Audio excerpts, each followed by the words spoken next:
one individual out of that entire building on South Water Street who'd have the most pressure on him entering the 2025 season. I've got mine, and you've got just long enough through the intro here to pick your own. Morning to you. Good Thursday morning. I'm Dejan Kovacevic of DK Pittsburgh Sports. This is Daily Shot of Steelers. It comes your way bright and early every weekday. If you're into hockey and or baseball, I also offer daily shots of Penguins and Pirates, the other two teams in town that I cover year-round. I could point to players. I could point to, let's say, Patrick Queen, just as an example. He's wearing the green dot, but now it's the second year. A lot's going to be expected of him. There won't be any honeymoon or grace period this time, if there was from anybody anyway this past season. How about Minkah Fitzpatrick? You know, the whole narrative about Minkah has changed dramatically, it feels like, over the past year and change. Everyone understood to an extent why he wasn't getting interceptions in 2023 and not so much in 2024. And on the other side of the ball, well, whoever's going to be the quarterback, but let's also throw in there Broderick Jones. The only problem I have with doing that with Brod is that, listen, he's a left tackle.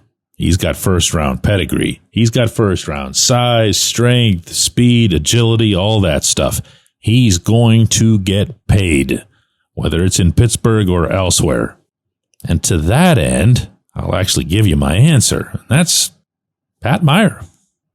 Meyer has to be the one to take these massive investments that the franchise made and have them pay off. It doesn't need to be 100%, but it's got to be a lot better than what it's been to date.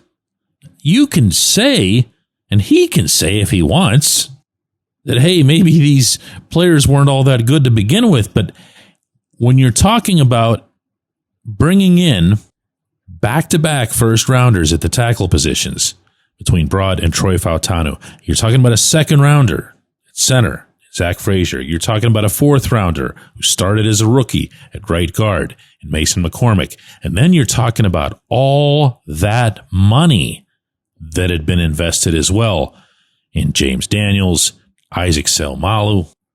And you're still here waiting for the line to become something other than a consistent liability? That's pressure. You're in the final year of your contract, which is what Meyer will be entering. That's pressure. Heck, when you're employed at a place that's eaten alive every offensive line coach for years now who wasn't named Mike Munchak, that's pressure. Now, I've shared with you guys previously that I don't hear negative things about Meyer. I really don't. Not on the record, off the record, whispers, this, that, nothing. And I have in the past. Offensive linemen in general are not particularly great at secret keeping. I'm not sure why that is, but they're not. And even when they've left, they really haven't said much of anything. Dan Moore had his press conference yesterday in Nashville to introduce him to reporters who cover the Titans. Dan, of course, having just signed for $82 million over 4 years as a free agent. And he threw out one line about how he was benefiting from Bill Callahan, that's the Titans offensive line coach, and being, quote, a student of the game, end quote, while Tennessee's voluntary offseason program was going along. You're not gonna find the smoking gun on this guy. You're just not. Meyer's got himself enough respect, enough recognition internally that you're not going to see them turn on him, as we've seen in the past with others on the O-line.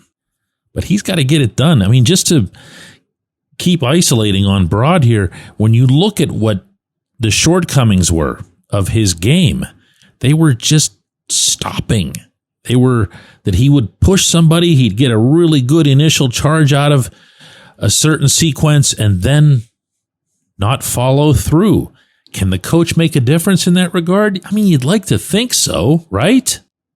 And at the same time, you also got to be fair. you got to say, listen, Fautanu only played one half of meaningful football in the 2024 season. That was out in Denver. And, he looked okay for whatever that was worth. An insanely small sample size. You also got to look at Frazier. And you can applaud the Steelers for finding him in the second round out of West Virginia. And you can applaud the kid himself. Should do both of those things, actually.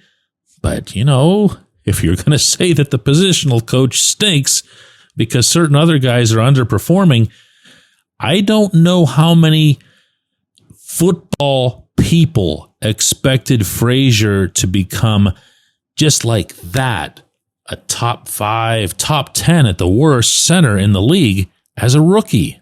Somebody had to have had something positive to put into that process from a coaching perspective. And while I get that this isn't the sexiest of subjects, you can do the quarterback every day. The fact of the matter is, no matter who the quarterback ends up being, what kind of headlines they generate in one direction or the other, none of it's going to matter if this individual, if Pat Meyer, doesn't find a way to preserve his own position beyond the coming season. When we come back, J1Q.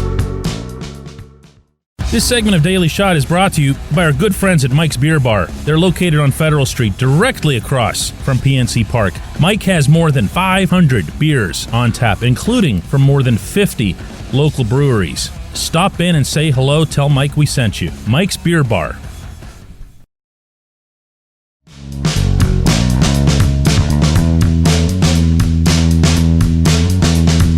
Today's J1Q comes from J.C. Sheridan, who says, DK, are you surprised by how many NFL teams wanted to ban tush push? Also, why do you think the Steelers voted to ban it? It seems like the Eagles have found a play that they execute flawlessly, so the rest of the league is just going to change the rules instead of stopping it. It's kind of like, it's my ball and I'm taking it home. Schoolyard behavior. And for anybody who didn't follow the news yesterday, the tush push fell 2 votes shy of the 24 that were needed to ban it. And yes, the Steelers were one of the teams that voted to ban it. The 10 teams that voted against banning it, well, you'll never guess that the Eagles were one of them. Ravens and Browns, so 2 other AFC North teams, the Lions, the Jaguars, the Dolphins, Patriots, Saints, Jets, and Titans. Jason Kelce, the former Philadelphia center, who's since somehow become an even bigger star since he stopped playing, was part of the contingent that made a pitch to the owners to try to keep it in the game. Art Rooney afterward said of Kelce's presentation that he highlighted that it's, quote, a safe play and not something that you need to worry about much, end quote. So to try to answer your question, JC, the first thing I'd have to do is to know what everybody was thinking in terms of executing their votes the way they did. And of course, we're not going to know that. Where the Steelers are concerned, they did shed light on this back at the NFL annual meeting a few weeks ago in Palm Beach, Florida. That's the big one. And at the time, their stated reasoning was player safety.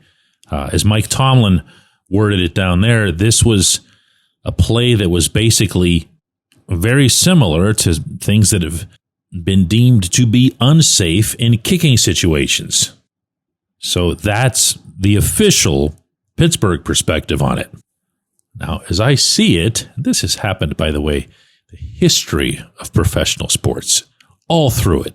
One team, or maybe just a couple of teams, will come along and do something that nobody else has done before. Tomlin acknowledged this in that same set of remarks that I'm referencing here.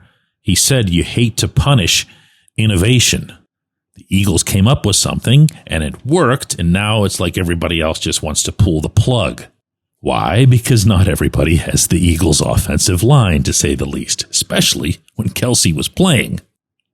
But look, one way or another, it couldn't be clearer that it's here to stay, certainly through the 2025 season. And that begs the way more fun question as to whether or not the Steelers would be capable of doing it. Never mind doing it with a 42-year-old quarterback.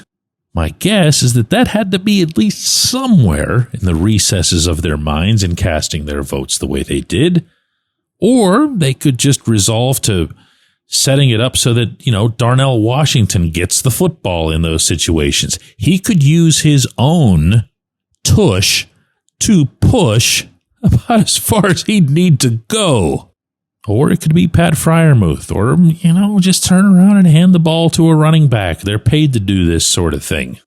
Just because the play has an extraordinary success rate in Philadelphia doesn't mean it'll have one everywhere. Again, personnel is paramount when it comes to things like this. The Eagles have been planning to be this big and bad for a very long time. I, of course, mean bad in the good sense. For the most part, though, my reaction to the news is that it's the third week of May, and it's pretty much all anybody had on the docket yesterday. To be honest with you, I was actually way more interested in the one thing that they did pass, which is participation in the Olympics. Another subject for another show. I appreciate the question. I appreciate everybody listening to Daily Shot of Steelers. Don't forget that we have a double shot coming up this afternoon. That's at 4 p.m. Eastern on YouTube and, of course, on the DK Pittsburgh Sports app and website.